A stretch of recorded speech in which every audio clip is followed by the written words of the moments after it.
by changing the way you think. Then you will learn to know God's will for you, which is good and pleasing and perfect. AMP stands for Amplified. Do not be conformed to this world, this age, fashioned after and adapted to its external superficial customs, but be transformed, changed by the entire renewal of your mind, by its new ideals and its mental and physical health to flourish. The best example that I have of this is one of drugs.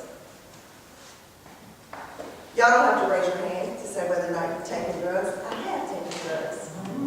And with that, the drugs that I took, depending on whether it was weed or morphine-based or a psychedelic, the reason it affected my body was because it went to my brain to cause it to release certain chemicals.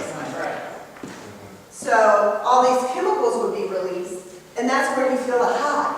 Because you have this onset of serotonin or this onset of endorphins, and you're like, yes! Yes! And depending on the high, you can be like, yeah! You know? Or like, yeah. Right? But either way, you have an increased level of good mood, let's just say. Where it's just, this is just better for everybody. Right? I'm happy now. So, when we have good thoughts, that's what happens to our body naturally. A natural releasing of the endorphins and the serotonin. So, those of us, and I'll just say it's just me, who have been 20 shades of high, you know, a lot of times when you experience that by other means, and then you get away from them, when you sober up, your brain is off kilter because the levels are depleted. So that's when you're crashing, or you're down, or you're just like, oh, whatever. So then when that happens to your body, it creates more negative thoughts. So it's a cycle at the end of the day.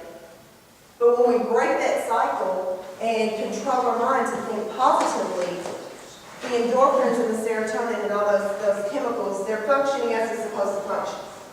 Everything's back on track. So it's a natural shutdown.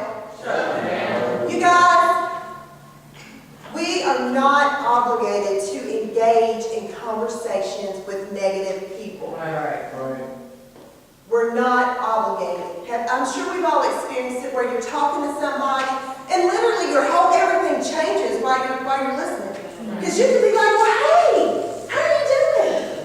Oh, blah, blah, blah. And the next thing you know, you're just like, well, you know, come think about it, my child's getting on my nerves too.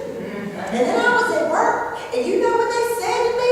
And all of a sudden, no, they done sucked you in. Right.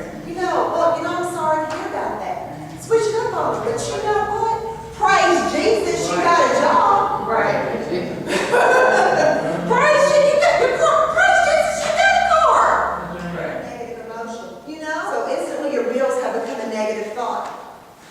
2 Corinthians, let's read that. 2 Corinthians 10:5, it's on your paper. Casting down imaginations and every high thing that exalts itself against the knowledge of God, and bringing into captivity every thought into the obedience of Christ. I love the way the NLT says it. It says we destroy every proud obstacle that keeps people from knowing God. This is my favorite. We capture their rebellious thoughts and teach them to obey Christ. We have to capture rebellious thoughts and to teach them to obey Christ. The Amplified says, inasmuch as we refute arguments and theories and reasonings, and every proud and lofty thing that sets itself up against the true knowledge of God, and we lead every thought and purpose away captive into the obedience of Christ the Messiah, the anointed one. So basically, 2 Corinthians 10:5, I have a saying, some girlfriends of mine will say, you better put some 2 Corinthians on it. When you're having that moment and your thoughts are just chaotic, A lot of times this is what happens in our quiet time. Those of us who can't sleep at night, because our brains are constantly going. And sometimes it feels like, how many brains do I have in here? I only have one, but it feels like 6 or 7. So with each thought, I have to pull it down. Just stop. Does this make me feel bad? Does this feel negative? Does it have a negative connotation to it? If it does, I have to nip it. I have to stop it. And we have to check our thoughts. It's never good. Nothing positive will ever come. We need to listen and act upon what God tells us.